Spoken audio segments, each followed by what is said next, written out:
Milo, is that you? There, I think I got it.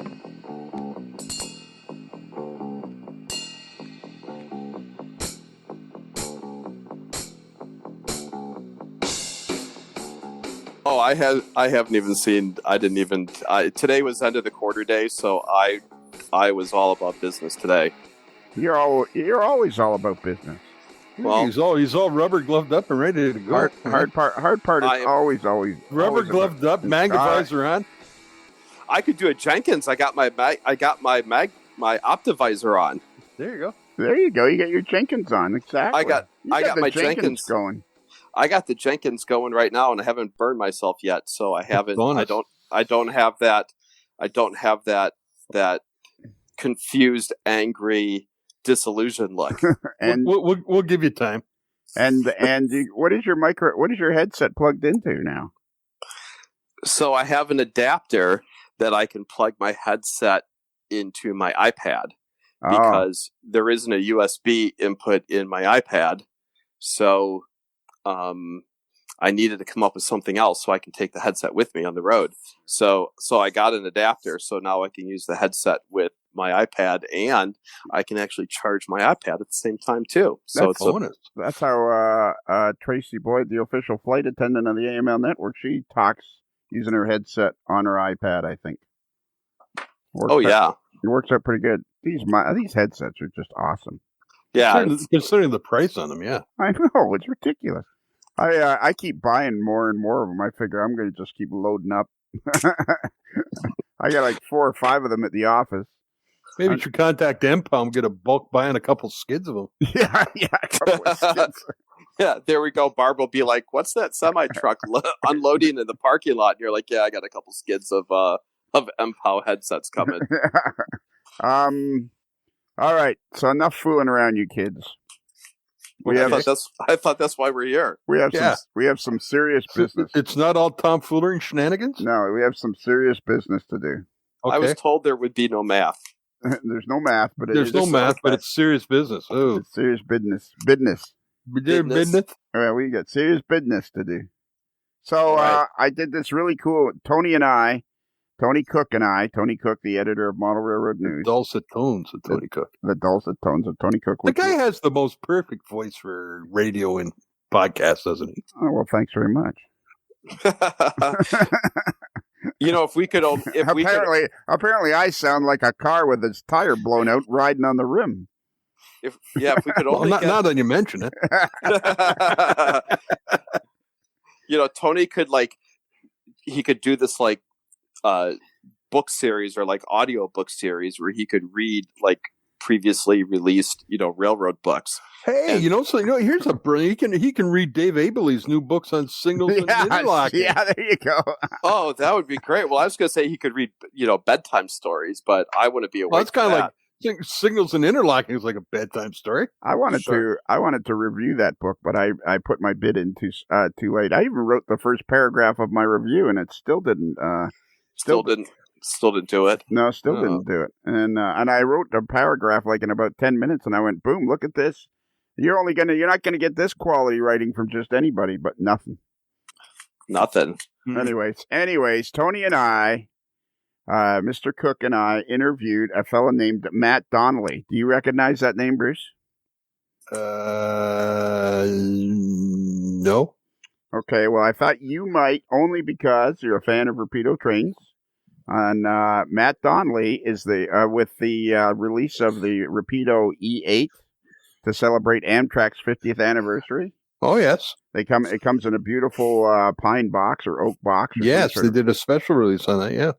In fact, they extended their deadline date so more people could order it. Yes, I spoke with Jason, or actually Matt did. Anyways, Matt is the other guy that signs the certificate. Jason, it comes with a certificate signed by Jason Schron and Matt Donnelly of Amtrak. Cool. Is that like a certificate of authenticity? Yeah, it's like a certificate of authenticity. Nice. And so anyways, Tony arranged for us to interview Matt Donnelly about the 50th anniversary. What are you doing, Hard Part? Oh, sorry. I'm sanding ties. I'm sanding PC ties because I have an NMRA X clinic to give tomorrow. Oh, okay. And tomorrow would be the day after today. Yes. There you go. And the day before tomorrow was yesterday again. Yeah. Anyways, interview's about an hour and 20 minutes long. It's very interesting. Tony and Matt get into an in-depth discussion of Amtrak paint schemes. Sound it out. So they get into this great discussion about paint schemes, and about an hour and 7 minutes in or 10 minutes in, his internet starts going wonky. But I edit all that out. But then we're getting ready to wrap it up. We're getting ready to close her up. And all of a sudden, boom, his internet just goes and he's gone. So the interview ends abruptly. Well, that's sounds like all the other ones that we do. So, so then I thought, well, now what am I going to do? And then it dawned on me. I thought, you know what I got to do? I got to get the mail boy and Hard Part in here. So will you go smack him in the head? I know. Sorry. That? I know. Okay, I'll stop. No multitasking here. Come on. Yeah, all we got to do is a quick intro and outro. This is a quality podcast. Have you not noticed? Oh, really? It was. At one time. Hey, Lionel. Yeah. That's just boot him out and you and I just do this? Yeah, that's what I'm thinking now. I stopped. I thought for the fans' enjoyment, it would be fun to have Hard Part and the mailboy in here, but... Well, apparently you thought wrong on the Hard Part. Well, although maybe the fans love him so much they'll put up with all his annoying sounds and stuff. That's a possibility, I guess. Annoying sounds. Well, I stopped. We'll find out when we ask him to write in and let him know. Yeah, Nick Santo, here's your job. And Andy Ambrose, write in about this particular introduction. So anyways, this is a really cool interview with a guy named Matt Donnelly. And he is a media and brand specialist for Amtrak, working in their headquarters in Washington, D.C. It lasts about an hour and 15 or 20 minutes, and then poof, it just ends. So I thought, well, you know what? I'm going to get you guys in here, and we'll do a proper outro. We'll end it properly. But then I thought, well, it'll be fun to introduce it. Have you guys introduce it as well. What do you guys know? And all of a sudden, we just stopped talking. Yeah, all of a sudden, they just stopped talking. And the cover shot for this one that's on the website and the Facebook page and that was also taken by Tracy Boyd, the official flight attendant of the AML network.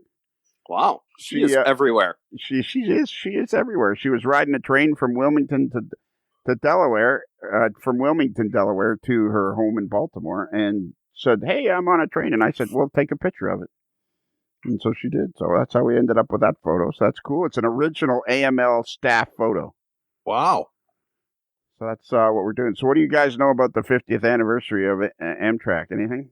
Amtrak started 50 years ago? May 1st, 1971.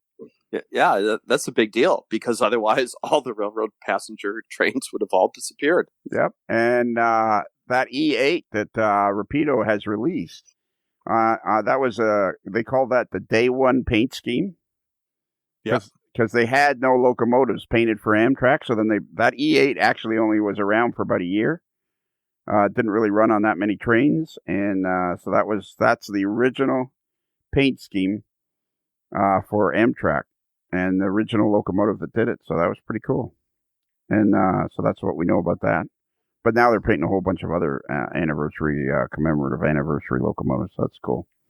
Yeah, that was a great time in history where, those first couple of years where they had all those mixed trains, where there were a lot of like CB&Q cars, Burlington Northern cars, and they were all mixed together. So the passenger trains that they put together were quite fascinating. I know, yeah.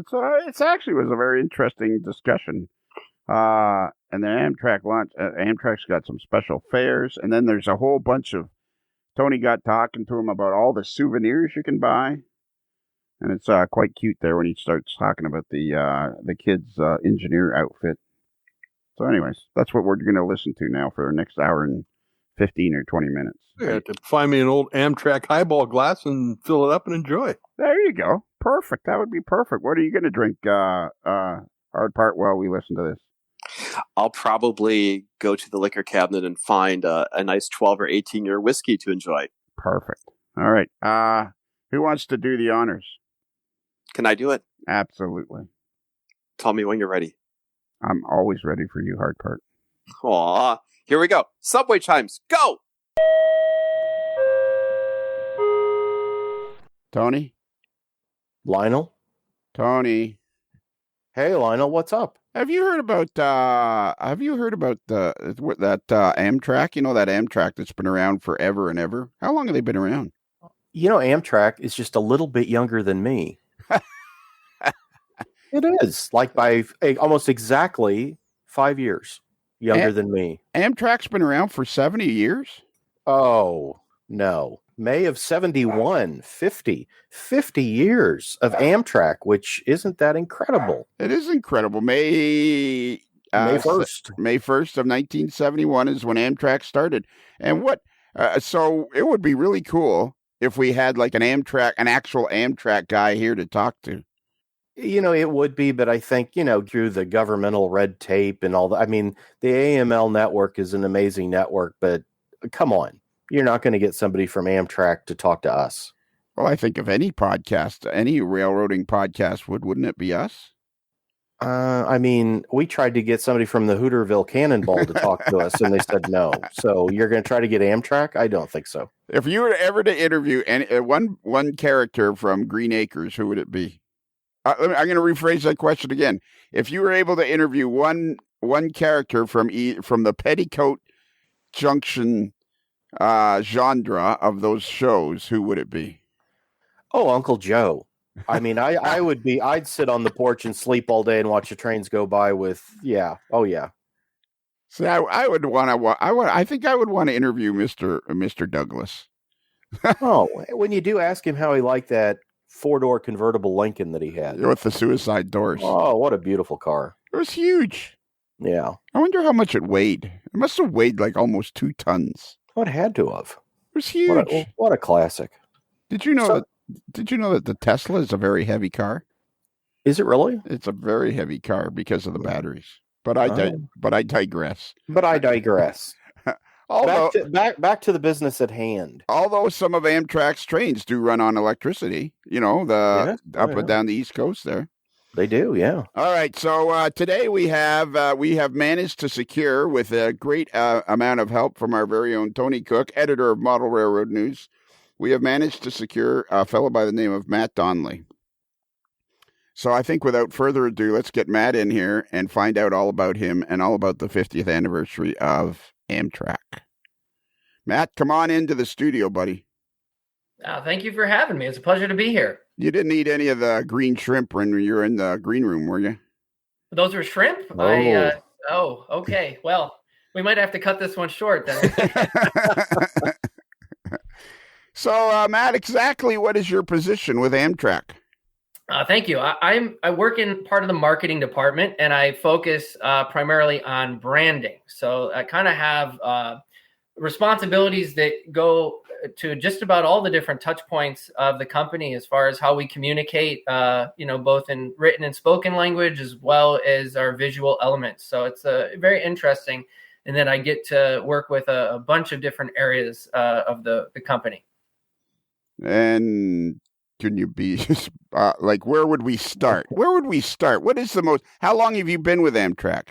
I've been with Amtrak for 16 years in a few different positions. At one point, I was a ticket agent. I've worked in operations as well as in the corporate side and marketing as well. So go ahead, Tony. So I would assume your job, it sounds like you have a lot to do with kind of that look or ear, in communications, the branding. You probably are out there kind of policing or looking at to make sure, the colors are right, the logo's in the right place, things are as they should, so that Amtrak has that uniform corporate look would probably be one of your things that you're kind of on the lookout for, wouldn't it be? Yeah, that's correct. So, of course, the key to branding is consistency, because a brand is more, though, than just the look and the feel. It's really everything that a company does that creates an impression with people in the marketplace. And, of course, that's different to everyone. And our role is to guide that impression as best we can. Obviously, we have a mission, and we have a certain look and feel that we want to portray to people, because we want them to come back. And we're here to connect America and be a viable transportation option as the smarter way to travel. So how did you start out as a ticket agent? Where was that? That was in Syracuse and Rochester, New York. I worked both of those stations. And I did, of course, in those stations, they do both tickets and baggage because they're more of a medium-sized stations. But that was around 2005, 2006. And you've just slowly worked your way up the ladder through promotion and what have you to now you're involved with branding. Correct. Yeah, I was selected to be part of, they had a management associate program, which is still around, where they take folks and kind of give them insights and training in a broad different areas all around the company. And after that, I became a train master in Washington Terminal. I did that for 3 years. So I had operations experience, and then went to product development on the corporate side. And I've done auditing. And then, for the past coming up on 7 years, I've been in part of the marketing department doing branding. I bet you it's pretty interesting being part of the marketing department. Yeah, that one. It is. There's, of course, always challenges, given, we are a quasi-governmental agency. And no matter how hard you try, you can never make everybody happy. But, we do the best we can with what we're given. And we're always, trying to improve. And it's quite a feat to be at, like you guys were saying, 50 years of providing passenger rail service to America, when I think some people either don't remember or don't want to remember that other railroads that were providing that service didn't want to anymore for one reason or another, minus a couple holdouts that, took maybe about another decade before they stopped providing intercity passenger rail service. But it's something else for a company that was started where most people thought it wouldn't last more than a few years. To be at 50 is truly amazing, and it's an honor to be a part of that. And, that really is. I think that is probably one of the biggest testaments of hitting a half century. Is I can remember that talk even as a little kid was, oh, this is just an orderly way to finish off passenger trains. The government will take them over, and slowly that way the railroads aren't the bad guy, or this is just an orderly march to their end.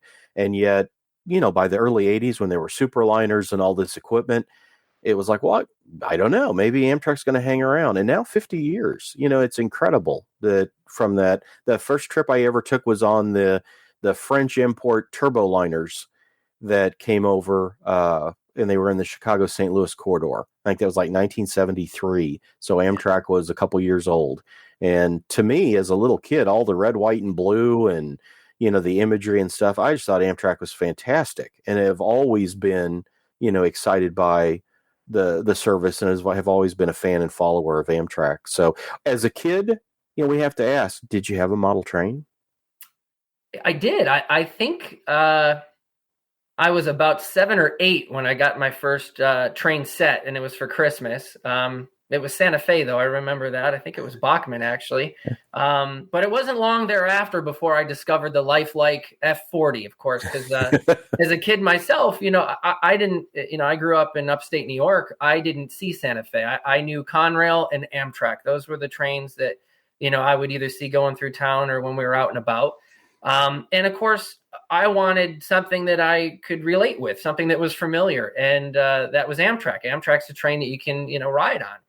And I had my first train ride when I was 3 years old. And I liked it. I like, I think most kids do. They like big things that go, airplanes and trains were totally that. And I think compared to back then, it's fair to say that there's an exponential amount of growth in the model railroad hobby and industry compared to the offerings back when I was a kid. It was basically you could get F40 229, and that was it. And I think Bachman had the 350.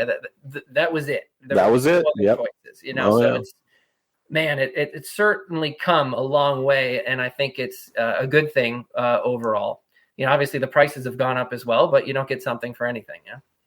Now you in the marketing stuff, you also work on products. I got that cool 50th anniversary T-shirt in the mail last week. I bought one of those that's got the faces of the various locomotives over the years, and it's what shop. What's the website for? So it's store.amtrak.com, or if you just do a Google search for the Amtrak store, it usually pops up as the first one. There is a link at the very bottom of amtrak.com, but it's usually easier just to type store.amtrak.com. And yeah, I, as one of my duties, I manage the relationship we have. We use a vendor to carry out that portion of the business since it's more ancillary, but we use a vendor to carry in the products and to do the customer service and whatnot. And they work with me and usually a colleague of mine to come up with new products. As you can see, I got one of our newer ones, the 4316 50th anniversary shirt. In addition to, you have one of the newer ones as well, the different locomotives over the different generations, as well as showing each of the different paint scheme phases as well. So we've got a couple of really neat new things out there I encourage people to check out. And again, it's kind of beyond hats and T-shirts and that kind of thing. I know you've done some models before. I think my favorite thing is the Genesis unit stress ball. It's not a ball, but it's like a little rubbery Genesis P42 that you can, it's like a stress ball to squeeze. I saw that and thought that was, and I just ordered my T-shirt. So now I've got to go back. In fact, although I like that one with the E unit that you've got, so I probably will order that shirt and get myself the little P42 stress ball. Fantastic. Yeah. So one of the things since, taking that over is I really wanted to do a lot to refresh the product mix as much as we can. To have things that cater to all different age groups and tastes, and primarily I'd say the largest customer segments are both employees as well as Amtrak's, super fans. And we want to have a different price point of items available. So the stress reliever, we did an Acela P42, and there were F59s, but those are sold out. We had them in the Amtrak California scheme, the Amtrak Cascades, as well as the Pacific Surfliner. Those are something kind of neat, where they weren't just meant for, particularly any age group. Of course, I wouldn't recommend them for small children because they can be a choking hazard. If you get hungry and take a chunk out of one, you could choke, and we don't want that. So they're not advertised as toys, but we did launch a line of we call it the Amtrak Wooden Railway, which are compatible with Brio and other types of wooden track systems. So people can have something that they're relatable to, right? I mean, if you take a trip on a train, why not, as a kid, have a toy of that? So we've added quite a few different things. And of course, it's not just that. We've got some, we just launched 50th anniversary specific stuff, including wine glasses, regular drinking glasses. There is a game set. And in addition to the apparel and more of the collectible items like lapel pins and other train-related things. There's certainly some neat. There's a 6-in-1 game set that I assume it's size maybe that you could take it on the train. A lot of these gifts do have application for, their helpers for if you're on the train. And that's an interesting thing because that's something I see posted a lot. Hey, I'm going to take my first Amtrak trip. What should I know? What do I need? What can I take? Right. That kind of thing. So there are some things there on that site. But boy, for collectible stuff, I mean, there's a $5 50th anniversary coin. And again, that 6-in-1 game set, it looks like it comes in a wood case and it has that 50th with the Amtrak. What's the wave is called the travel? The travel mark logo. Yeah. And I, for a branding guy, I'll even admit I had to be told what it represents, and it makes a lot of sense. And it was one of those aha moments when someone pointed it out. But it's really the negative space in between the three colored pieces represents two rails going over the horizon. So it does have a rhyme and a reason. It's called the travel mark, and whereas the arrow, which is a very beloved and really cool logo, what I'm used to when I was, first introduced to Amtrak, it really didn't have as much meaning behind it. It's called the motion mark, actually, as its original name, but everyone just calls it the arrow or the pointless arrow. And of course, there's a million different other nicknames out there. But the travel mark was a departure, whether you like it or you don't. It's something that was done before my time, about 21 years ago. And that's something we're staying with, and we have no plans to change that. But we do still love our Arrow logo. And as you see, it's got a place on not only merchandise, but we have a few other exciting things that were announced recently to help celebrate the 50th anniversary. You'll see it on. I never knew that as a kid, I knew that as Pointless Arrow. But Motion Mark, I don't think I've ever seen that referenced. I can't believe I've never seen that. That's the original, and then the Travel Mark is current. And the Travel Mark is how old? I still think of that as brand new. Did you say 20 years? It was, I think, developed in 1999, and it didn't actually come into use until 2000, which kind of coincided with the launch of the Acela Express. So that's right. I guess it would be again. Boy, that's kind of hard to believe. It is too, especially when some of the younger fans write into us and contact us. They don't know anything but, and they, and it's funny. I remember when the GE Genesis P40s and P42s were brand new. And the newer generation of Amtrak fans don't know anything but. Like, to them, that has always been Amtrak. They don't recognize an F40 as being relevant to them, or even an E or a F unit. Wow. Yeah, that is an interesting thing to think about. But yeah, even the Genesis units are now, they would be the P42s or early 90s. So yeah, I still see the F40 as kind of the face of Amtrak, but Oh no, not for a long time. Right. Looking at the store, I have one complaint. Sure. The kids' engineer costume. Yes. The sizes. Uh-huh. I can't get it in my size. I will add that to our list of suggestions. I appreciate that. All right. I was trying to decide if I could buy a couple and maybe get somebody to, sew them together. And then I thought, no, that's too much work. But it's got the red bandana and the hat. If I could sit and work on Model Railroad News and HO Collector magazines all day wearing that Amtrak engineer costume, I would do it. In fact, I'd probably set up a live cam so people could watch me working and I'd get one for my dog. How about a dog one too? Well, speaking of dogs, as I'm sure you may know, Amtrak allows pets on many of our routes, and we do have a dog carrier. We have a dog chew toy, and we do try to put items up there, but we don't quite have the engineer's uniform yet for pets. But that may be something you'll see in the future. All right. Well, those are my two requests. I need probably a double XL in the kids engineer costume. And then I need, the dog's only about 12 pounds. So a small dog engineer costume would be great. And I'd even drive around in my Lincoln in that. I mean, that'd be great. Well, an alternative too, you could always put it on your Christmas list. And if you're good, Santa might be able to help out with that. I'm just saying, we'll do what we can. Awesome. That P42 plush is the other thing that I like. I mentioned the squeeze toy. There's a little pillow. It's right now, I think I saw it. It's less than $20.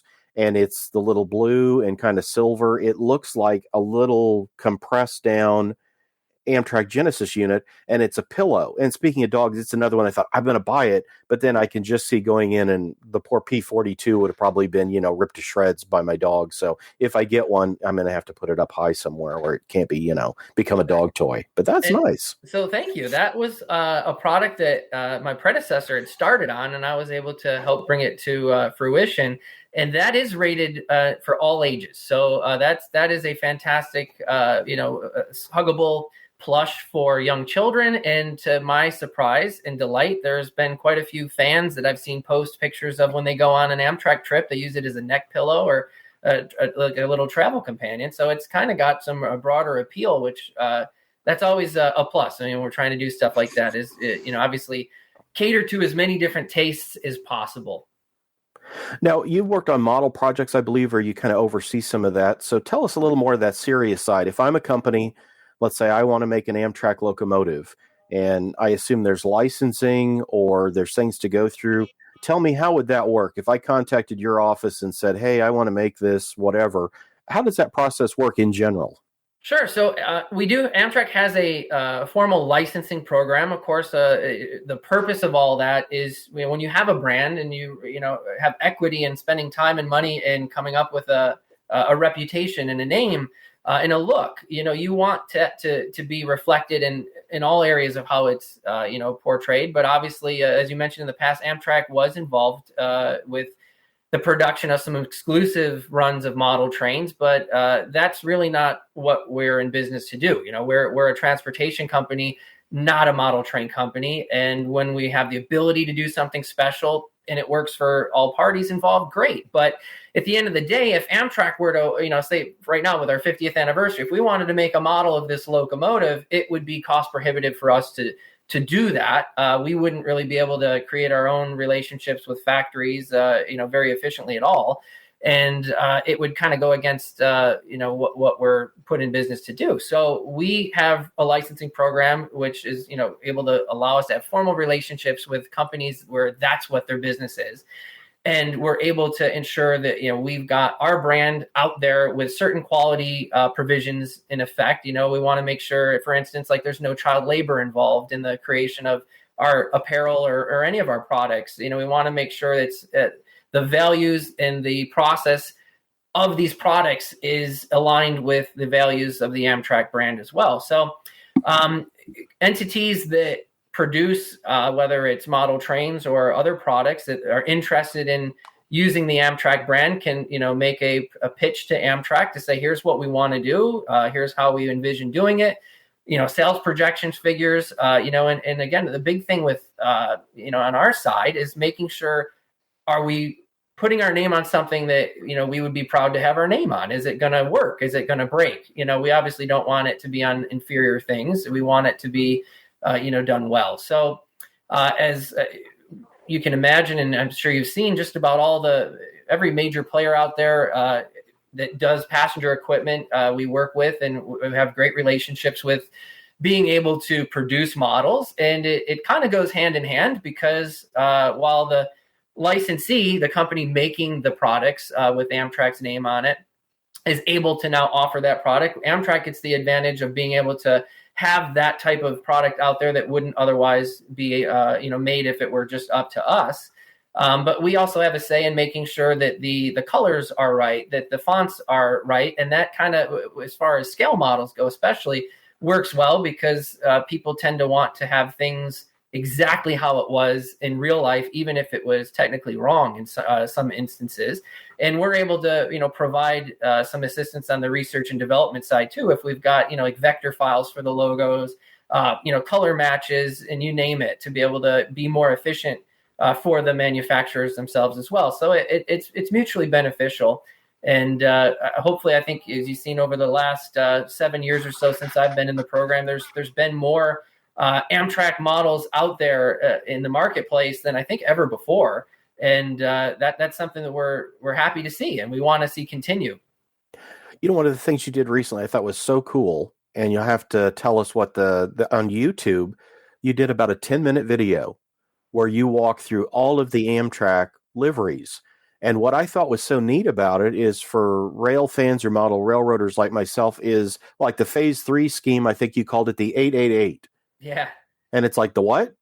And again, because it's each of the bands is an equal 8 inches. And you said that, it's a rail fan thing called Phase 3, but I think what the design company or the official was 888 was that scheme. So boy, that YouTube video, and is that an Amtrak channel or that you made that on? Or so, yeah, that's on the Amtrak official YouTube page. If you haven't seen it, please go on to YouTube and check it out. If you type in Amtrak 50th anniversary paint schemes, it will come up. And there's a couple interesting things there. So one, like you said, in the beginning, Amtrak had an agency, right, that helped develop this logo and the name. And then this was it. This locomotive was the only thing really done for day one. There were a few other pieces of equipment that just basically had placards affixed to them with Amtrak lettering on them. But it wasn't for about a year or so after Amtrak started running it, before they were able to really say, hey, wait a minute, we need to have an identity of our own. Amtrak got equipment from, a handful of different railroads, and there was no time or no money to paint this stuff into a common paint scheme. And after, about a year, people started saying, hey, man, Amtrak might actually be around for a while. We need to start investing in this. And of course, back then, Amtrak didn't have its own maintenance facilities. Like we have Beech Grove today out in Indiana. It's a suburb of Indianapolis, Indiana. And we relied on the host railroads that we call them today, but the predecessor railroads, and then also contract facilities to pay them to have them paint and refurbish, overhaul, and you name it, our equipment. Even the conductors and the engineers in the early years were employees of, say, the Penn Central or the Santa Fe. We didn't have our own onboard employees, except for we had passenger service representatives. They were kind of the one employee per train that would really be an Amtrak employee. Everyone else was just a contractor. So the other thing that kind of fell into this is once there was a livery and a paint scheme, it was just the Amtrak paint scheme. It was never, when it's the first one, you don't have a need for a specific nomenclature. And then as the video kind of helps to point out, there is no, really concrete, definite lineage to say, okay, at this juncture, the scheme changed to that, and it changed to the. It was really driven heavily by new equipment acquisitions, and also some trial and error to see what worked well, what was efficient, and moving forward. So, like with the different designs, like you mentioned the French turboliner. That form factor of being a train set was a bit different than the traditional passenger equipment that we ran. A lot of cars, as you know, are stainless steel. So with the fluting and the ribbing on those cars, it doesn't lend itself terribly well to a lot of graphic treatment. Usually the lines of between the window and the window band is where you'll see the decoration, whereas the train set that was steel needed to be painted to protect the metal. So they painted those, and they had the striping below the windows instead of through the window. So there was all these little minor variations that were made to fit those different types of vehicles. And as those processes evolved and the equipment evolved, so did the liveries. And so the video was intended to help people understand what those different liveries are and what years they sort of, started to come online, at least in the public eye. To kind of have a common nomenclature to kind of speak with. And it was model railroaders that first started calling it, hey, this is phase one, this is phase two, this is phase three. And Amtrak adopted that as we started, moving along into that path, because we even, we've had, for instance, 3 different blue colors throughout the history. And it was always just, well, it's Amtrak blue. But then when you're trying to talk anniversaries and looking into older liveries and paint schemes, it was the blue from the 1993 as delivered Superliner 2s. And then it becomes very difficult, especially, and that's assuming people have working knowledge of what that was. And it got really difficult for a while. So part of the things in branding was to come up with a consistent nomenclature and names for, all these colors. So we can not only internally speak from the same hymnal, so to speak, but also it carries over into working with licensees and model train companies. So we're all talking about the same thing. This is phase one. This is heritage blue versus deep blue and all those sorts of things. So we're all, you had a rhyme and a reason because it used to kind of just be people made it up as they went. And as you talk about those schemes, I guess the big news, and I assume everybody's pretty much seen some of the illustrations of them. The first unit, the P42 number 46, got an Amtrak 50th logo put on what I think is kind of a standard livery.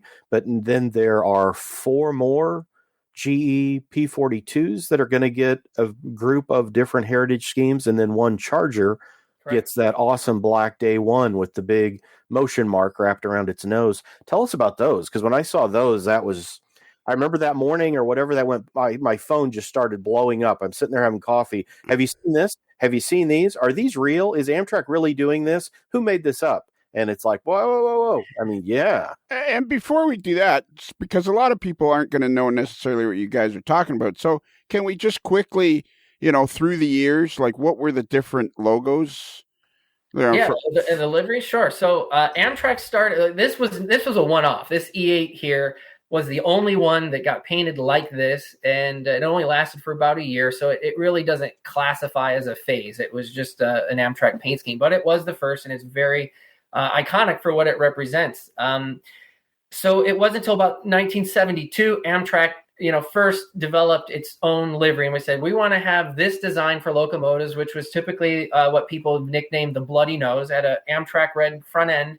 The roof and underbody were black with a silver body and just a large Amtrak arrow logo on the side. And that the first new locomotive to show up with that was the SDP 40F. but they applied the livery also to E units and F units and other equipment from the time. And then the passenger cars had the striping, which usually had it was a large red and blue stripe with white pinstripes separating it, and then at the end of the cars was a white field with the Aero logo. And honestly, that created some issues because some of the cars had windows very close to the end, and they had to either chop off, half of the Aero logo to just have this portion display. And it created some challenges that didn't really work visually. So phase 2 is a simplification of that. And I think it was designed in 1974, but it didn't really go into operational service until 75 with the E60, the P30CH. And then as cars got cycled through the process of getting new paint, they just lost the Aero at the end. And now the locomotives lost that red nose to have the striping. So it was a consistent look throughout the train. And then moving on from that, further refinement was going to phase 3. And that really debuted on the Roar turboliners, which was again, adapted to fit that particular type of train. And as the years went on and things were changed, they had the AEM7 and LRC, which had a very similar type of variation where they just had this huge blue area. Basically, everything on the whole body area was mostly this blue color. And then you had smaller red and white stripes of about 8 inches each. And then it kind of evolved again just to be equal 8 inches of red, white, and blue. And there's a bunch of different variations. I think phase 3 of all the phases probably it lasted the longest, but or almost the longest. I think phase 6 is for passenger cars. That's been around just about as long now. And but it had more variations, I think, than any other livery, just based on, the Superliners had a little bit larger red and blue stripe than the white. The white was still at 8 inches, but all these different, modifications to adapt to what looked well for the car while trying to have a common theme throughout the train. So there's been different, schools of thought on how that's done and different reasons. Sometimes economically, we're driven as far as what was most beneficial for cost. And sometimes we were able to work in design when we had the opportunity to do so. So then phase 4, came along, and then it evolved again to phase 5 around 2000 with the advent of the rebranding of Amtrak and the launch of the Acela service. And it was David Gunn, who was the CEO around, I think it was 2002. He put a stop to phase 5 on passenger cars. I don't believe he cared for it and wanted to update the old phase 4 version. So a lot of people call that phase 4B. And primarily because there was just not a lot of common knowledge or information at the time that was shared with model manufacturers or hobbyists or the like to know, hey, this is actually called phase 6. And it just simply kept going on the evolution. The numbers just keep going up from there. So it kind of makes sense as far as, the numbers progress, but as far as when they actually debuted and came out, it's been different because there's been, different variations of them. And sometimes it was the engines were changed, but the cars stayed the same, kind of like where we're at today with, today it's very interesting, actually. You've got locomotives in phase 5, which came out around 2000. Most of our traditional passenger cars are in phase 6. But we also, on the new Viewliner 2s, have phase 3. Our CEO, Joe Boardman, was very fond of the old colors and livery, and that, was applied to those cars. And in the future, we're going to be, looking to get towards greater consistency as efficiently and economically possible. With in that video you referred to, we gave a kind of a first peek at phase 7. So phase 7 is intended to have greater uniform and consistency look to the trains all throughout the train across the system. But again, it's not something we can just make a decision economically to say, yes, today we're gonna just start doing this. We have to look at this, pragmatically and roll this out in a manner that makes sense economically, as well as from a brand position as well. And we mentioned that the one charger gets the day one scheme. And then there's already in service the number 46 P42, kind of in regular contemporary livery that has the Connecting America for 50 years branding on it. So then there's 4 other P42s, and it looks there's a couple that I think are unique or new, and then a couple that do have some heritage to them. Can you tell us about those other 4 the Phase 1 and the one from like the GE from the 90s, and then the Midnight Blue and that new Phase 6? Sure. So happy to. So obviously it's pretty self-explanatory with the day one Charger. The new Chargers need paint anyway. They're being built, and we had the opportunity, the alignment worked, the timing worked very well, where we were in a position to have the second one, which would be 301, because the first one's number 300. And the delivery thereof is going to be right around the hopefully the anniversary of Amtrak, the actual 50th. So it's hey, this would make complete sense to do a one-off livery based off of the 4316 and doing it on engine number 301 because of it being the day one livery, which was a one-off for the first day of operations. And that just fell together nicely. The timing worked well where we were able to do that without an issue. So with the P42s, a lot of people, I've seen questions, they've said, well, why on P42s isn't Amtrak getting rid of them? Well, yes, eventually, but they will still be around for a few more years, quite a few more years.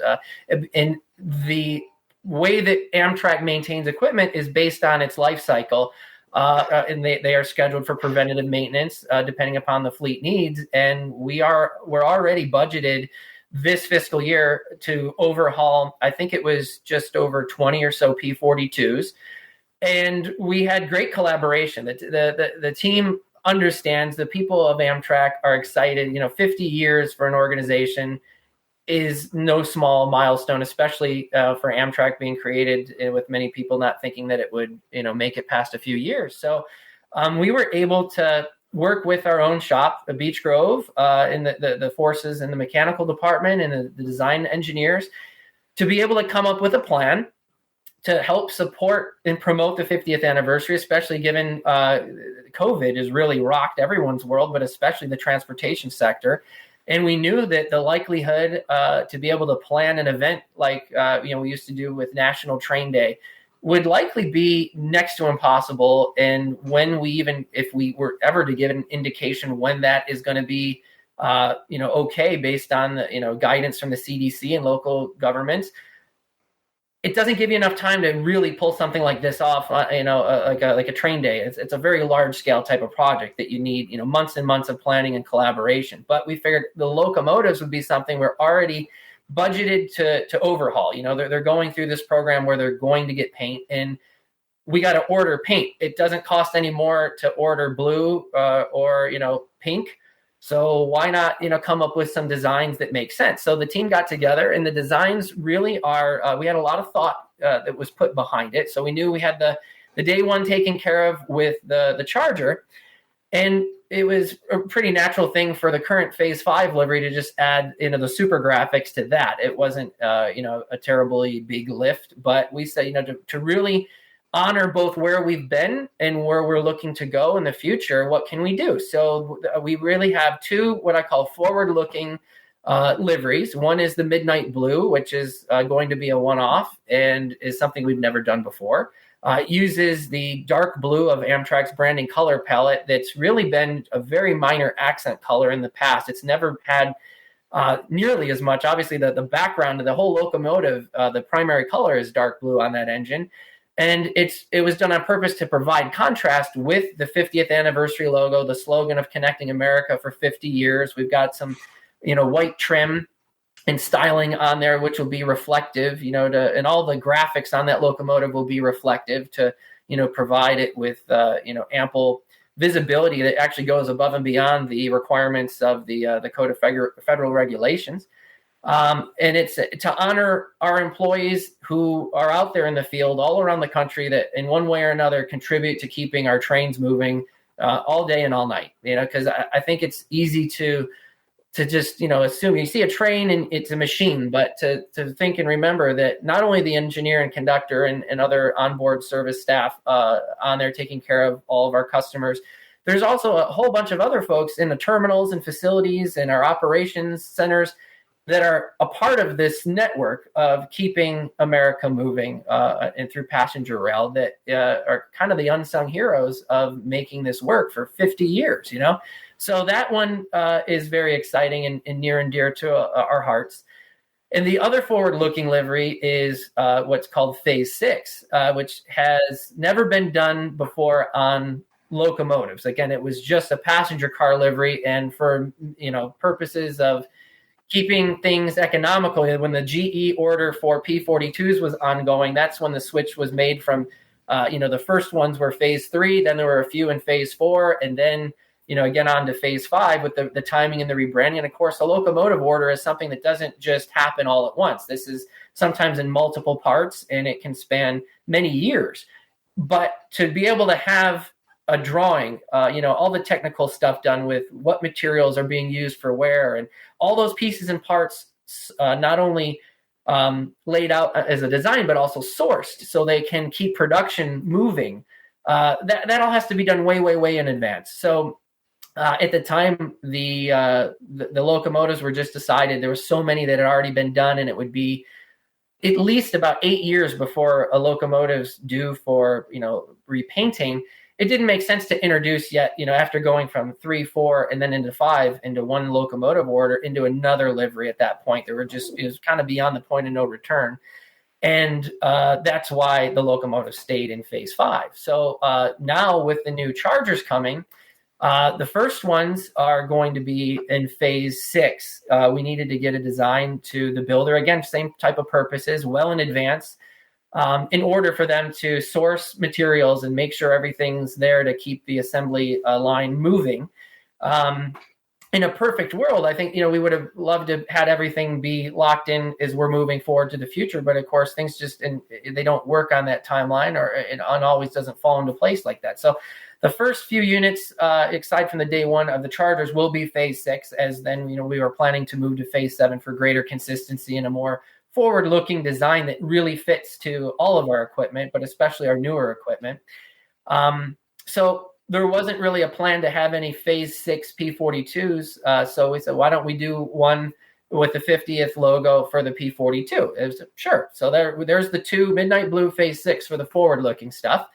And we also wanted to be able to, to look at where we've come. And Amtrak's had a lot of award-winning designs. One of them was the Phase 3 adaptation variation, whatever you want to call it, for the Dash 8 32 BWH locomotives, which was, again, it was truly a freight locomotive, just adapted for passenger service. And Amtrak at the time, the designers wanted to dress that up as best they could to kind of make it look presentable for the front of a passenger train. Because when you look at those locomotives, they're kind of boxy, they're not very sleek. It's a freight locomotive. So they used fantastic applications of graphics and colors to really jazz them up.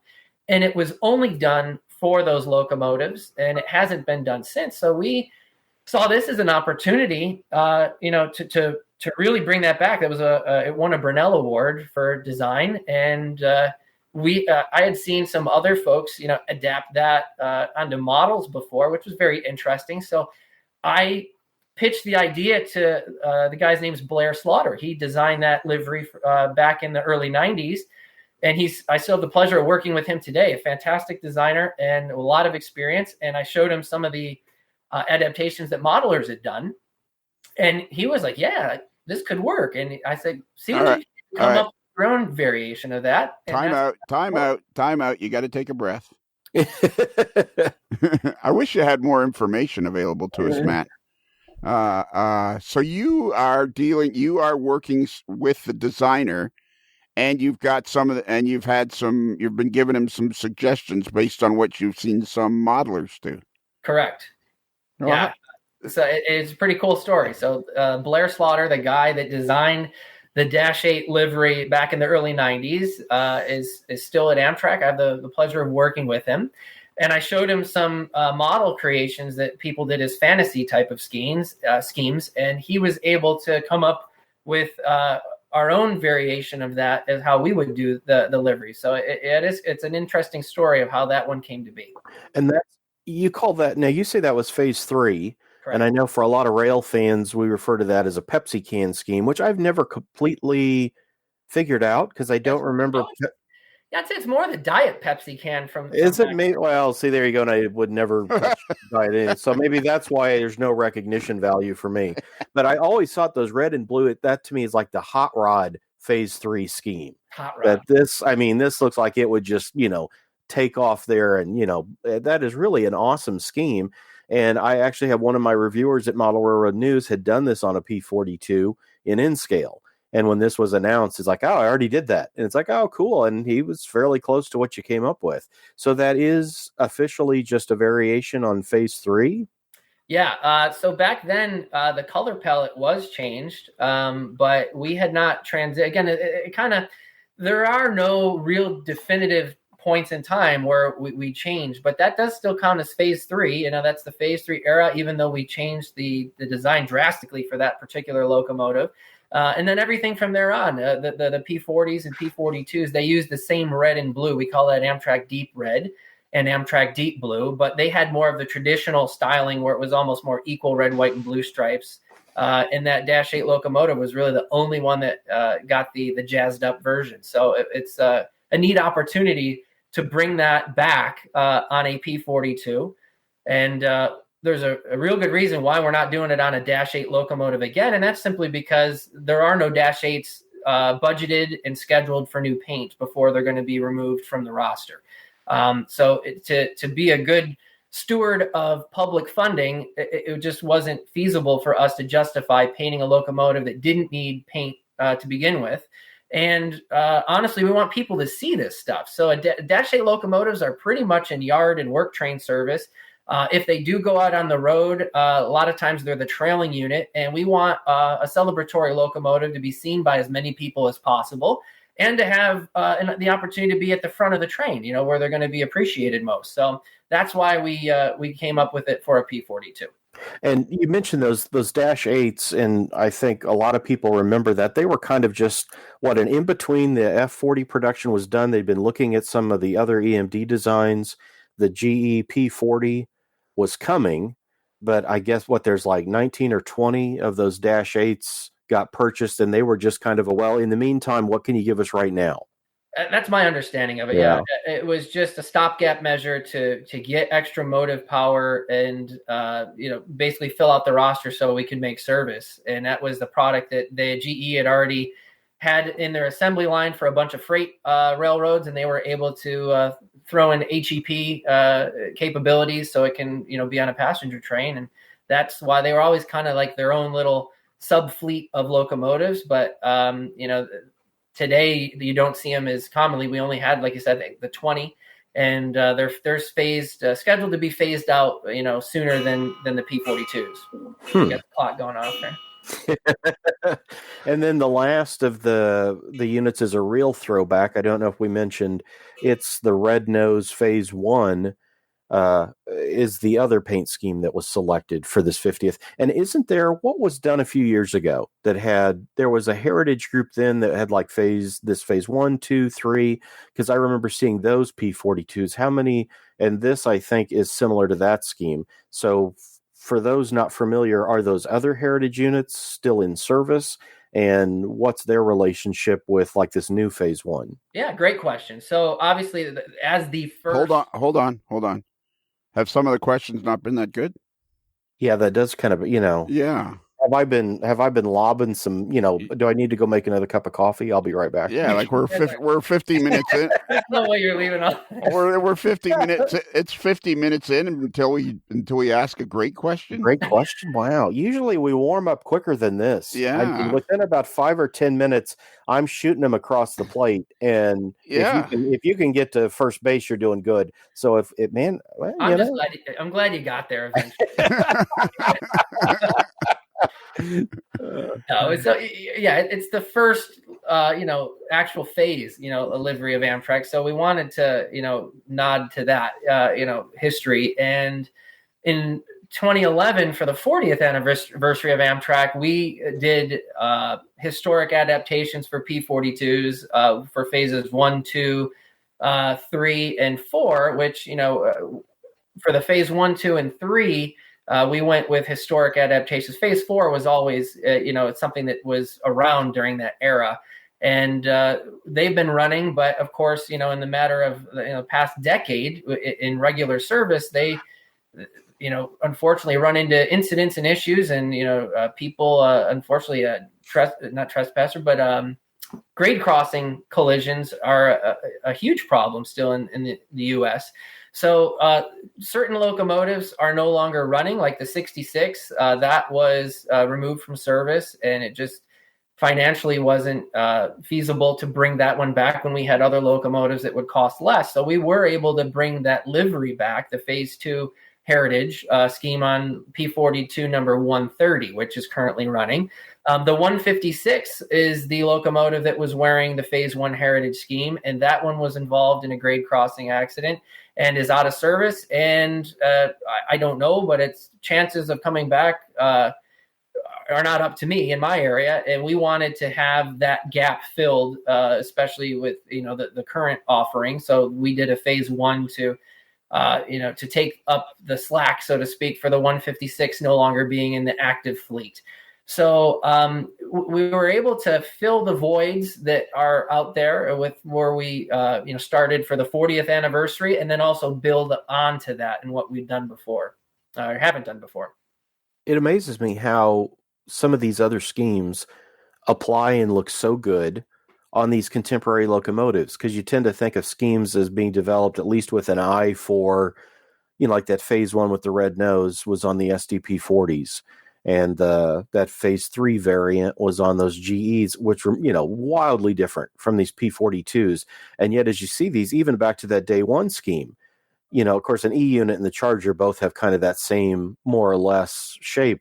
But it's surprising how great they look. It's like, wow, that scheme really works well on that. That it's a neat looking thing. It's so awesome too that you bring those back and keep that heritage in, because I know a lot of times it seems, as new corporate logos and things come in, well, we can't show that anymore. So it's fun to get to see that motion mark or the pointless arrow, that it's still there, for fans. It's like, oh, that's awesome that it's not like, well, yeah, we're going to paint this, but we don't want to use that logo anymore.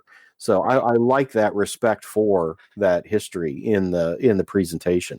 And when will these unveil? You said the Black Charger is hoped for the anniversary, but how about the 4 new P42s? Is there any? Yeah, to clarify, I'm hoping it should be built right by then. It won't be in service. There's a regimen of testing that locomotives go through. So as we get closer to the date and figuring that out, we will be able to divulge when they'll be coming from the plant, and where we'll be able to see those. But my understanding is all the Chargers, or at least the first ones, will be testing in the Northeast Corridor. And then after they're accepted for revenue service, then they will be all over the system and part of the national network. So that, of course, will not allow people to really see it on a train. So the P42s, as you know, the 46 is out and running already. The next one is going to be number 100, which will be the Midnight Blue.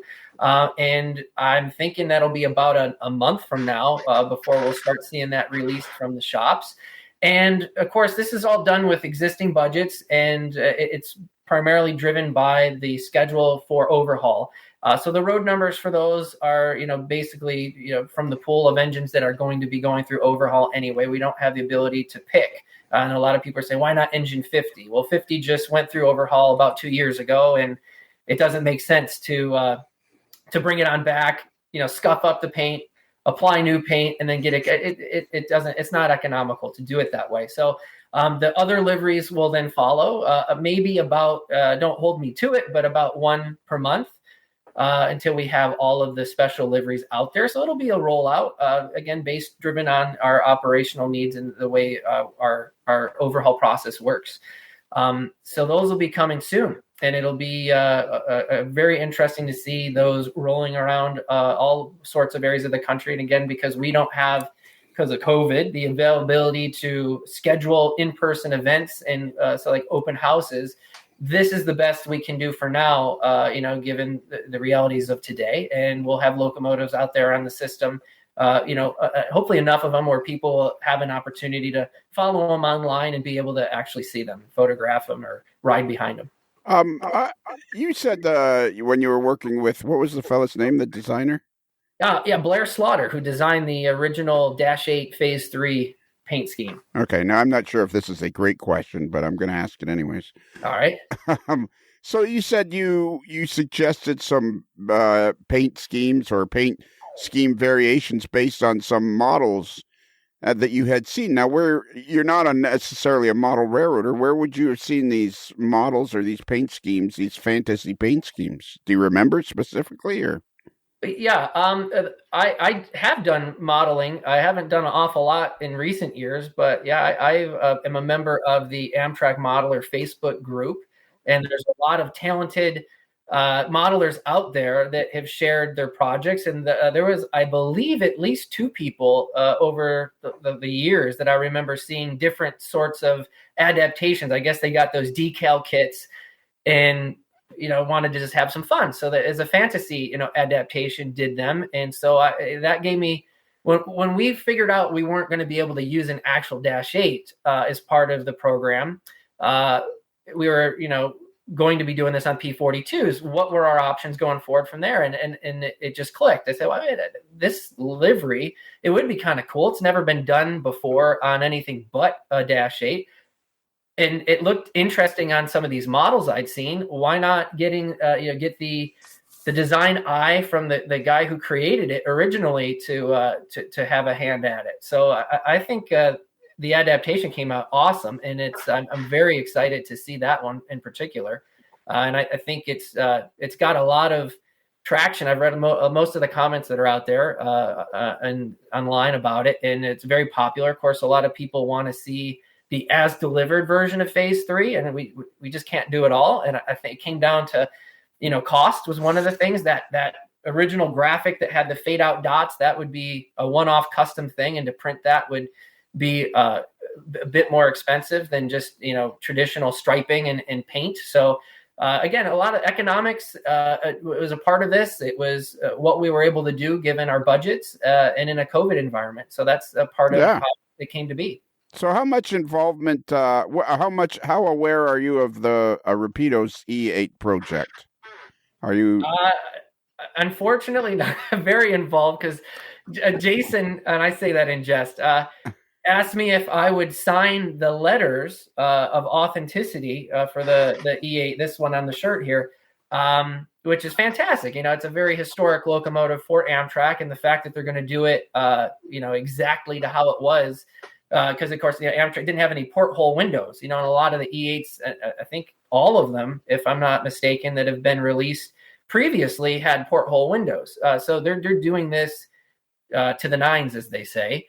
And I was like, okay, a few hundred letters, that's fine. And then the response was amazing. They sold out. I think Christmas, if I remember, they announced it Christmas Day, which was on a Friday, a holiday. So businesses are closed that Saturday and Sunday, and by Monday, when most hobby shops were back open and able to order them from their distributors, they're already all spoken for. And I was like, wait a minute, that's a problem, because there's like the whole purpose is to celebrate the anniversary, and there's a lot of non-model railroaders that want to have this as a display. They're not going to run it. They might want it for their bookshelf or something like that. People that worked at Amtrak or still work at Amtrak that remember the locomotive or really appreciate what it stood for.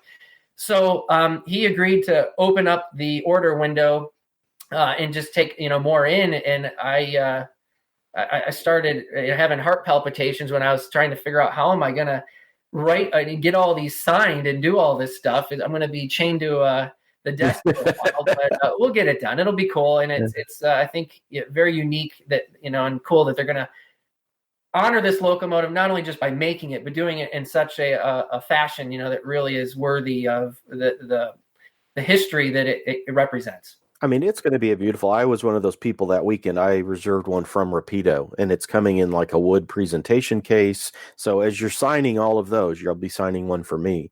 But it is an amazing thing. And I'm not sure. They did open up more slots on it, and I don't know where that's at. But if you go to rapidotrains.com or check with your hobby dealer, hobby shops have orders in for them now. So that would be your next, if it's sold out at Rapido, to go to a hobby, dealer and see what stock they have. But that's going to be a truly awesome, Yeah, and I know they are sold model. Yeah, thank you. It's been an honor to be a part of all that, and I really do appreciate all of the licensees and wanting to support these, and not just Amtrak models, but our special projects and the production. They have enough to do just a production of just this one livery, which I don't think they've ever done before. So any of them that are out there would have to be purchased through a retailer that ordered extra to have as part of their stock. So. There probably are some to be had out there. You just got to find a shop that ordered some, because the window did close a while back. So I wonder how many, in the end, I wonder how many it's going to be made. Probably 1,000, couple of thousand, maybe. I mean, they sold like hotcakes, those things. They did. Yeah. I know it's more than 500, because I think that's what the original expectation was, but I don't have the exact number. That'd be something to ask one of the guys at Rapido. And it is surprising, the response. I remember talking with Jason the first part of that week after they sold out, and he said, I had no idea that, he said, I thought this probably would stay open for reservations on the 500. He said for a month, maybe 6 weeks before they were sold out. And he said when they were gone within a couple of days, it was literally like, check that. That can't be right. Let's look at what we got here. And he said, it's amazing. And I think that's, it shows that interest in Amtrak. And speaking of that, Lionel, can you believe this guy, that he works for Amtrak and has this? I mean, this is that enthusiasm and that interest in railroading and such that you wouldn't expect. You always think that, people in the industry, that it's like, oh yeah, we have to put up with the rail fans or all those guys that play with toy trains. But this guy really, he hits me. It's kind of like me doing the magazines. It's like, well, what would you do if you won the lottery? Oh, I'd probably sit here and play with trains all day. And that's what I do anyway. Yeah. So, yeah. Like, it seems to me we have a couple of contributors and regular big AML fans. Clem Harris, who's an Amtrak locomotive engineer out of Albuquerque. I think it's the Southwest Chief. And then we have our buddy Adam Pinellas, who's a conductor on Amtrak out of Salt Lake City. And how many, do you have a feeling that the love of railroading in Amtrak is just as prevalent as it's being a job? Does that question make sense? Yeah, that's a great question, and those two gentlemen are both fine examples of just that. They're passionate employees that understand the mission of Amtrak, and they are big fans of it. And that's a fantastic thing. Especially when you're in charge of a brand, that's what you want. You want it to be heartfelt, and there is no official number or data, but I would say most of the people at Amtrak, it's hard to say you classify someone as a modeler or as a rail fan, or that, have a passion for it, an interest in it. And I think you kind of have to it's hard to really gauge. I mean, I think at any company you have people where it's just a job, but I think Amtrak has a disproportionate amount, in a good way, of people that believe in the spirit of Amtrak and the mission, providing passenger rail for our country. And it's an honor to be a part of that, and it makes a difference when you have people working towards a common goal and they put their all into it. It shows. I mean, there's no making up for that in other ways. I mean, it's really a great effort. And even though, people may not be a rail fan, so to speak, or a model railroader, they still truly believe, many of them, in providing passenger rail service and doing better and better. And I think that shows. So if you've never been on an Amtrak train before, and most of us that are rail fans, model railroaders, that's something, rite of passage. You got to do it. How do you get started? We talked about the store for buying merchandise, but I want to know, where do trains run? Are there trains in my area? What's the frequency? How does that work? How would you get started with that? Do you go to a train station? Is there a website? What's the secret to, okay, I want to ride a train. How do I do it? Well, there's no real secret. So all of those options are viable. I'd say, given today's day and age with COVID and everything, probably the easiest and most convenient is to go onto Amtrak.com. Amtrak also has an app, mobile app for free, that's on Android and Apple devices to book tickets with. But as far as learning about where we go, I'd say the website's your best resource. You can learn more about where we go, and there's different sale opportunities ongoing at different periods of time. So definitely check out those deals. But we also have a free app that's available for download for booking tickets, and makes it easier because everything's electronic now. You can get your ticket right on your phone, and the conductor can scan your ticket. You don't even need to print it out. You can if you like. But we've gone paperless and contactless, in the day and age of progressing forward with, being healthier and in a safer travel option. But another opportunity to learn about things is online. We have our own Amtrak blog. We also have seen both on the Amtrak channel, but also others that go out and do independent vlogs of their trips and what their experience was like and where they go. But I would recommend, probably for scenery, a couple of my favorites are the California Zephyr, as well as the Coast Starlight. When I was an auditor, I would be riding trains a lot, and I've ridden almost every Amtrak route, not quite. But those two are fantastic. And part of that I might be biased because I'm from the Northeast, and the scenery of the American West is something that to me is it's fantastic and it's different. I think those are definitely two that should be tops on anyone's list. There actually is a great Facebook page called Friends of the California Zephyr. I mean, it's a private group, but they have almost 5,000 members. I mean, it's simply just you ask to join, and I think they're a pretty simple question, and it's got tons and tons of great pictures. Am I allowed to ask you what your favorite paint scheme of the anniversary paint schemes are? Oh man, yeah. I don't know if I can just pick a favorite. I think being so close to the process and the project overall, they all hold a place near and dear to me. And I think, to be fair, in doing these projects, once you see them in real life, it's always different and interesting to see the differences between on paper or on the screen.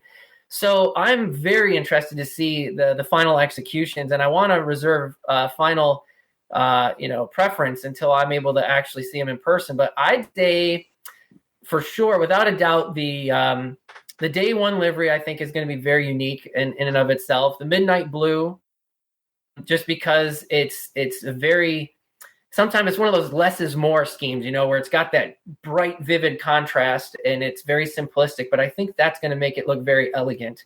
But that phase 3-8, that's going to be very interesting to see how that comes out as well. So I got quite a few that I'm very interested to see, but I'll have to wait. I have to wait and see. I think 301 is going to be my favorite, the day one scheme. Yeah. That's pretty cool. It definitely is. It's wild. That's for sure. It's a sharp looking locomotive. Tony, do you know of any other manufacturers that are releasing any of these locomotives as models? Bachman's going to be doing the day one Charger that's been announced, and I'm really excited to see that. So you can look at bachmantrains.com for more information on it. But I'm sure there'll be all kinds of models and things done. And there's books too. We've got books coming. White River has a reprinting of our Amtrak by the Numbers guide, and then we have a 50th anniversary Amtrak book that's out this year as well. So this will definitely be a big year for Amtrak. Do you agree, Matt? I think there'll be Amtrak. Red, white, and blue will be everywhere. I think so. And it's very interesting, as you said earlier, to see the response to, whether it's particular model releases or what have you, the demand for this stuff has gone through the roof. And I remember as a young kid, and just early on in getting into model trains, Amtrak was kind of looked down upon among the older modelers that were, in the hobby, because I kind of understand that. I mean, maybe to them in their mind, it was what they're familiar with, and they were familiar growing up with, the predecessor roads, whether it was the Great Northern or the Union Pacific and all that stuff. But, Amtrak was kind of the end of what they remembered, even though it would have been the end of it anyways. But now you have so many newer hobbyists and people, a generation of fans that are into this stuff. And I think those numbers are going to grow, and you're going to see more interest in Amtrak models, which is fantastic, and Amtrak in general. So this year, for sure, with the different anniversary efforts that we've got going on, we're excited to see such a positive response so far. And really, the only thing we've got is the 46, and we've done that paint scheme history video. There's more stuff to come, as you know, and we've definitely been in contact with all of our licensees that make P42s, and I'm very hopeful that we'll start seeing some more of this stuff as the months continue to go on. Continue to go on. It's going to be a great year, I think. I think we wore you out, Matt. I think we just plumb wore this boy out. It's amazing though, all of the stuff that he knows and the interest in it. I'm really impressed with that, because I've emailed with him a few times. I've heard people in the industry talk about that we work with Matt Donnelly, so I know of him from things in the past. But yeah, very, very cool to get to meet virtually and talk to somebody and find this real interest in what he does. I think it's really awesome. Well, it means a lot. I appreciate that. I believe in what I do, and in trying to further passenger rail and Amtrak and its brand, and whether it's through the selection of merchandise on our website, working with our partners and our licensees, and a lot of that, I try to go above and beyond whenever I can, because it's something that I strongly believe in, and the support's been overwhelming, and I'm truly humbled, and thank you guys for the opportunity today. Is it okay for flight attendants to ride on Amtrak, Tony, do you think? I don't know about that. And I'm not sure about Canadians, because you got Via Rail. Yeah, right. You're not allowed. Yeah. Yeah. We have to prove we've done at least 10,000 hours on Via Rail before we're allowed to ride on Amtrak. I'm not familiar with that rule. Amtrak's for anybody. That's Tony just gives me a hard time about being Canadian. I was interested, Tony, when you were saying about that engineer's outfit, and you were saying if you could get one in 2X. I was thinking 2X, man, you'd look like a biscuit trying to squeeze out of a can. I don't know. It depends. I'm gonna need to see measurements on the thing, and I still want it for the $20 of the kids one. I don't want an upcharge because there's a lot of extra material. Yeah. Okay. Yeah. So, anyways, our buddy Tracy Boyd, who is the official flight attendant of the AML network, we're hoping to have our own airline someday. Matt, so long as soon as we can figure out how to get a plane. I don't understand it. You guys are model railroaders, but you want your own airline? Wouldn't you want your own? It's a long story. But she took the cover photo for this episode, and she was riding Amtrak from Wilmington down to Baltimore, and she had a good question, and I thought it was kind of threw over from old passenger days from the 50s and 60s. She said the first class car was at the back of the train, and was she wondering, is that done on purpose, or is it just happened to be where the car ended up? Do you know anything about that? Am I allowed to ask you that? Are you allowed to ask me? I'm sure you can ask me anything you want, but I want to make sure I give a good answer. From my days in operations, usually, yes, there is a rhyme and a reason for how things are done. Sometimes it's for the same makeup of a train. We call that a consist. The specific order of what type of cars go where are oftentimes shared in more than one route. So sometimes that'll be for efficiencies in the operation, and sometimes it's done for customer service purposes, whereby in a business class car you want that exclusivity. You don't want a bunch of foot traffic going through the car, so they will typically have it at one end or the other. Sometimes maybe it's to get it further away from the locomotive and the horn noise. Other times there may be other purposes of where the cars might line up at a particular station to be able to get all the applicable doors on a shorter platform. But it could vary. So I don't really know enough about what route it was in the particulars, but there often are very logical reasons behind where cars go in a train consist. Well, if you ever see a blonde woman in a Southwest Airlines outfit walking really fast through one of your stations, don't stop to talk to her because you'll be there for hours. No. And and that's an interesting thing, Matt. Here she is. She works in the airline industry, and she's a model railroad enthusiast. In fact, I just saw a picture. She's out east somewhere. She had a shot. She went and rode one of the Amtrak trains, and now I can't remember where, but I think her picture was at a station maybe in Delaware. And it's like, wow, Wilmington, yeah, Delaware. Yeah. That's the picture that's the cover shot for this episode. Tony, can you? Well, Matt, I think we've worn you out, and I think we should call it a day. You've done a yeoman's job here, given us tons and tons of information.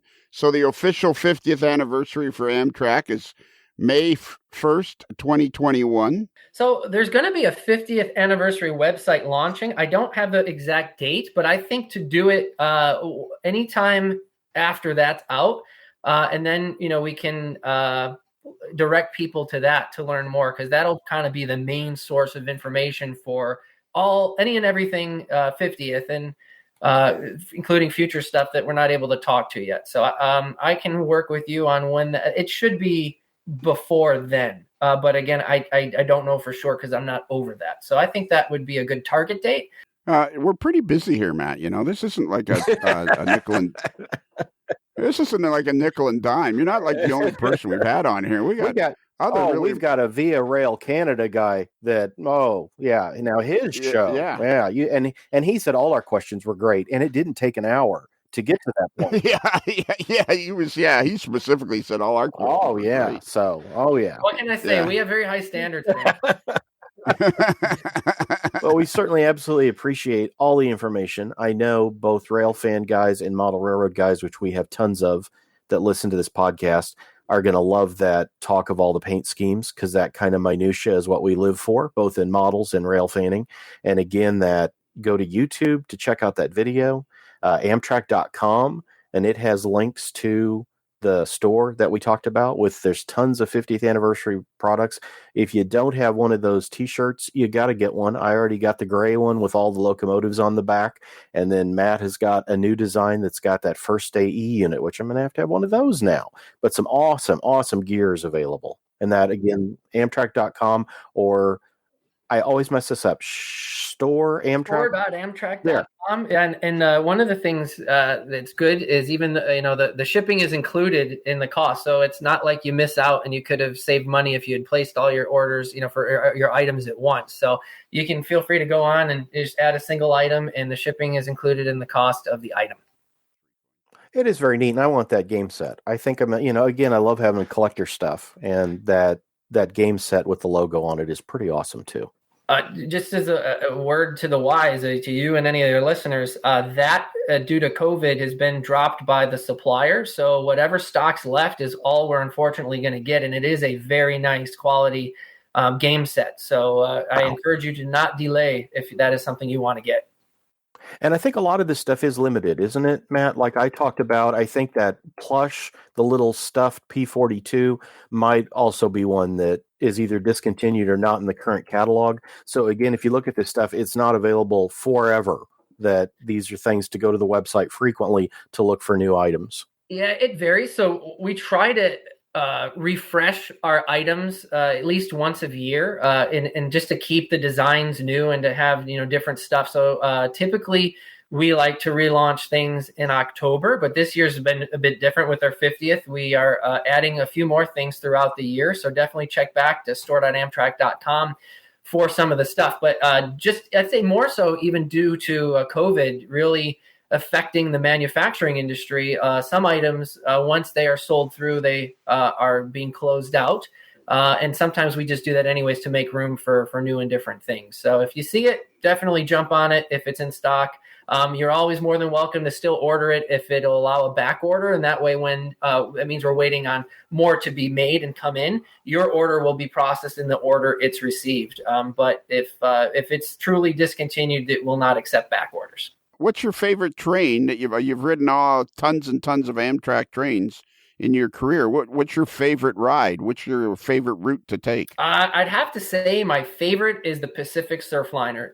It's just got fantastic scenery, especially just north of San Diego. It's literally on the beach, and it's like being in a dream. And I'm a very fan of warm tropical weather, so it kind of combines all those great things in one. And it's amazing. If you've never done it, I highly recommend it. Tony. And stop by modelrailroadnews.com to see the latest in hobby stuff. Our May edition is Amtrak themed, and HO Collectors second quarter is Amtrak themed. So if you ever wondered what was the first HO scale Amtrak models, they're on the cover of the second quarter edition of HO Collector. And you can find all that by going to shop.whiteriverproductions.com. Well, that was cool. Wasn't that just like a great interview with Tony and Matt? You certainly learned a lot about it. And, 50 years ago, I was only, I'd be approaching 15 years old. 10 years old. Yeah. And I was only... 10, 56. No, I've been approaching, what, I'm 71, I would have been... You want me to do it doing for the you? math. I'd be like 11 or 12, almost 12 years old. You're almost 65. I know. How old are you now? Right at this minute, how old are you? Me? Yes, you. I am 64. So it would have been 14. 1971. In May of 1971, you would have been 15. 15, that's true. Yep. When the show first started, I was told there would be no math, and once again we fooled you. And now here we are doing math, and now you can see why. Yeah, stay in school, kids. Do your homework. Yeah, or else you're going to end up on a podcast like this one. Exactly. Going, how old are you? I was merely a gleam in my mother's eye at 1971. I think not. I'm a strikingly handsome man for my age. You can't. I actually had a guy. I had Steve the T-shirt guy. Oh, here's a question for you guys. Steve the T-shirt guy. Steve the T-shirt guy actually commented on my hair today, and he said, "Are you dyeing it?" And I'm like, "No." I said, "Yeah, I'm dyeing just the top and the grace." I very carefully, do the salt and pepper thing along the side. You got the Grecian Formula 16 down to an art. Yeah, that's right. Yeah, I put it. You leave just a touch of gray. Yeah, that's right. That's what I'm doing. Hey, Richard, 2 minutes for looking so good. Yeah, that's right. I think Bruce, you and I are the only two that ever even know what that commercial is. Yeah, that's a good possibility. But the folks can probably Google Grecian Formula, whatever the hell, and hockey commercial and find out. Yeah, was it Rocket Richard that it was in it? I think it was Rocket and Cornway, wasn't it? Or no, it was just the Rocket. It was just the Rocket. Rocket Richard and Grecian. The Rocket. And you know what his brother was called? Pocket Rocket. The Pocket Rocket, or his cousin. I think it was his cousin. That's like the perfect nickname. No kidding. Rocket Richard. That's going to be your homework. Hard part is to find out who Rocket Richard is. How do you spell Richard? I'm looking at it now. Richard. Oh, Richard. There we go. All I had to put, Bruce, was Rocket Richard and GRE Grecian Formula commercial, and boom, there it comes. It's right there. Yeah, there he is. And he's playing the part of the referee. Oh, that's right, too. Yeah. Yeah. No one even noticed the change was so gradual. Yes. 2 minutes for looking so good. All right. That's enough of that. Enough tomfoolery. So anyways, that was a really cool interview with Matt Donnelly. It ended all of a sudden, but we've saved it here now. We're here. We're all here. We're going to close this up properly and make it turn into an actual podcast. Matt Donnelly is the guy, as we said at the beginning of the show, Matt Donnelly is the guy that worked with Jason Schron at Rapido, and he signed all the certificates, as he talked about in the podcast. And it's the 50th anniversary of Amtrak, which is very, very cool. And they got all these paint schemes. They got 6 different paint schemes that they're painting 6 different locomotives. Do any of you, either of you guys know about the new locomotive, the one they call the Charger? No, yes, I've heard about it. Yes. A guy who can tell us more about that'd be our friend Adam Pinellas. Yeah, and Clem Harris. Them too, yes. So I mentioned Clem and Adam, of course, during the podcast, and then about a day later, Clem Harris is saying, "So you're talking to Matt Donnelly?" And I went, "How do you know?" I went, "How do you know?" And he says, "Because I was just talking to him." It's the ALC 42, and the number 301 is the day one paint scheme. It's a historic throwback to a unique design created for the first day of operations on May 1st, 1971, applied to Amtrak's newest locomotive. So now applied to back then an E8 wasn't that new of a locomotive. No, that's true. I'm not a huge E8 fan. It was too big for me, too long. It's like the stretch limo version of the 7s, right? So, but I can remember being a young lad. New York Central used to run through from Buffalo through Windsor into Detroit, and I can remember a passenger train going through Essex one night. We must have been on my way back from our grandparents' place who lived out the east part of the county, and going into Essex, being stopped by the train and an Amtrak train with a couple of units on it, whipping around that corner, heading from Essex out towards Windsor. Yeah. In the lightning stripes. Cool. Does the Amtrak still go through Southern Ontario? I think they still run up through into Sarnia. I'd have to check and see. I think they do, yeah. I think Matt said at some point there's 10 places in Canada they still run to or something. Do you have any memories of Amtrak Hard Park? I do. I lived about 2 miles from the main line between Milwaukee and Chicago, and it was always a big treat when an Amtrak would go by, and I was there when they were running the turbo liners. Those were the French turbo liners. So those would run not far, and then there was a time where my sister was taking some dance lessons in Milwaukee, and I'd ride up with my dad, and while she was having her dance lessons, we would go down to the depot and we'd watch the turbo liners come in. That's cool. Yeah, they cross a river, so they come across this bridge before they pulled into the station, so it was a great sight. I have a sister-in-law. She can be trying at times. And we did a trip by train with the family from Toronto to Montreal on VIA, Canada's version of Amtrak. I believe you have to ride 10,000 hours on VIA before you're allowed to ride on Amtrak. Anyways, we were coming back from Montreal, and we pulled into a station halfway between Toronto and Montreal. And there was a bunch of guys out in a platform, I'd say 5 or 6. And they were just standing there with cameras and everything. And she says, my sister-in-law says, I wonder what's going on. Like, there must be somebody special on the train. All those guys out there with the cameras. And I said, no, they're just rail fans. She said, no, they're not. I said, yeah, they are. Well, why would they be here? I said, because there's a train here.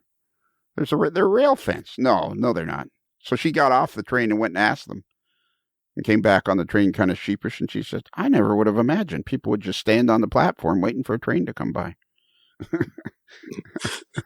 Well, that's what we do. Yeah, that's what we do. Okay, so let's see. Hard Part, can you give out our email address? If you would like to contact us with that newfangled technology called email, you can do so and send us a note at modlerslife@gmail.com. That's modelers with one L, like Diamond Line. Diamond Line, okay. And not 2 L's like trolley. That's a good one. I like that one. You can stick with that one. I like that. That shows some initiative on your part. That's not, he struggled a bit, but then you could sense the panic in his voice. He was searching for it. Yeah, I was searching for it for a second because I want to come up with something new, and I'm thinking Amtrak, Rapido, AIDS, and like nothing was going through my head with an L. Jason Schron, no. There were no L's to be had with what we experienced tonight. So I had to go back to an old standard. An actual fact, Matt Donnelly's last name has got 2 L's. Oh, that's true. Yeah, I could have used. And you could go with 1 L like railroad, not 2 L's like Donnelly. But too late. Sorry, Matt, you missed out. Oh, so close that may have been an effect of the 12-year whiskey. Yeah, that's right. Yeah, you've been into it now for about an hour and a half. So yeah, you're lucky I'm still talking and sitting upright right now. What was I? Oh yeah. So this is today is Monday, April the 26th. There's a big launch of the Amtrak's 50th anniversary website. Has either just occurred or is about to occur. I believe it occurred around the middle of April, which of course is also the middle of April is also significant, Bruce, for 2 other particular reasons. The 13th and the 16th are important dates in April. Absolutely. Half the 2/3 of the broadcast team right here have their birthdays in April. Wow. When's your birthday, Hardpart? September. Okay. I'm a Virgo. That explains so much. I don't know much about us, the stars and how they align, but if you say so. If you Google top 10 traits of a Virgo, I'm off the charts on everyone. Oh, all right, top 10 traits of a Virgo. Yep. They like to build turnouts. They do. They like things to be, neat and precise. Yeah, that's true. Okay, that's you. I'm looking forward to our next. By now we would have recorded fans number 37, so I'm looking forward to that. Let's see what else. Oh yeah, so this is free. This is one of the free episodes, Monday, April 26th. So we also have a website, amodeler'slife.com, and if you go there, you'll see all kinds of things. You'll see the picture that Tracy took. You'll see a bunch of other upcoming episodes, and if you want some AML merchandise, you just go to... We love AML merchandise. Everybody loves AML merchandise. You just go to Midwest Model Railroad, and their URL is midwestmodelrr.com. Scroll across the navigation bar to AML, and boom, it's a wonderland of AML merchandise. Wonderland, wow. Wonderland. I was going to tell you something else, too. I can't remember what it was. I'm rubbing my chin now. They can click on my beautiful face on the website to send an email. Yeah, the moderately agitated mailboy in a particularly agitated state to send an email. I guess that's it. I guess we've covered it all. Stickers are going out by all kinds of companies, but there's something else I was going to say because it's... Oh, yeah. Let's not forget to tell the kids about Patreon for just 60. If you love this podcast, especially the intro and the outro, for just 16 cents a day, basically 365 payments of 16 cents a day, you can have more fun and exciting podcasts every Tuesday. And you just click go to Patreon. I keep interrupting you because I'm so excited to talk about what we do on Patreon. Yeah. And do you know how to get there? Go to Patreon and type in The Modeler's Life. Oh, so close. It's so close. That was so... I would imagine there's a link on the website. There you go. Boom. You just says still can't get enough. Check out our Patreon channel. Click on that. Boom. It tells you all about it. That's all you got to... And I did it again. Darn it. I have to stop that. I need to let you finish. I want to tell the people that if you think we have fun on just, the regular Modeler's Life page, on the Patreon side, the fun is kicked up 10 times. It's the Antics channel. Yes, the Antics channel, and there will be times you'll be driving in your car and you'll be sipping some coffee and you'll spit it out all over the windshield. You will be laughing so hard. There's been a couple of times when I came awfully close. There was one time we were doing a podcast, and the next thing I had to say to you guys is, does anybody know how to clean a keyboard? Yeah, and then I hear is you guys owe me a new keyboard because I spilled my coffee. I was laughing so hard. Coffee, beer, whatever. All right. Which one you guys want to flip for it to see who gets us out of here? Well, he's done the other two. It's my turn. Yeah. All right. That seems fair. Fair. Happy rails to you. Oh, sorry. No. That was genius. Only this time with a bit more gusto. Okay. Gusto. Nailed it. Gusto's one of those funny words, right? It is one of those very funny words. How do you spell gusto? Gusto. It seems like one of those words where you'd spell it GSTO, but it seems too obvious that's how you'd spell it. Yeah. Gusto seems like one of those chocolate drinks from New England that no one likes. This is the competition of Moxie. Yeah. A steaming hot mug of Gusto. And it's one of those drinks, so when you're somebody's house, when you get to the bottom, it gets thicker and thicker, and you're the sludge in the bottom. Yeah, what is that? Gusto. Yeah. All right. So remember, a Modeler's Life podcast is considered marginally adequate by 6 out of 10 fans of Amtrak's 50th.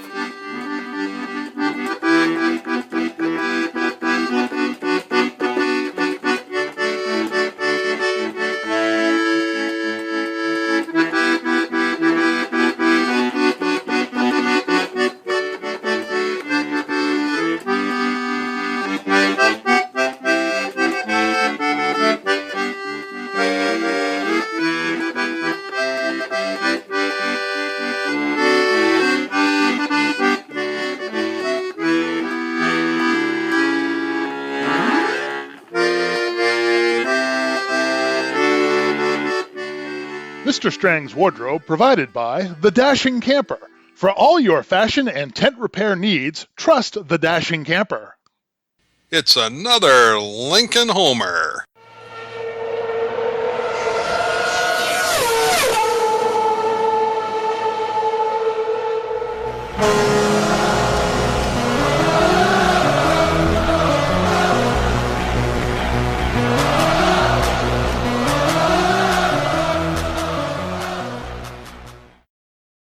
Nailed it.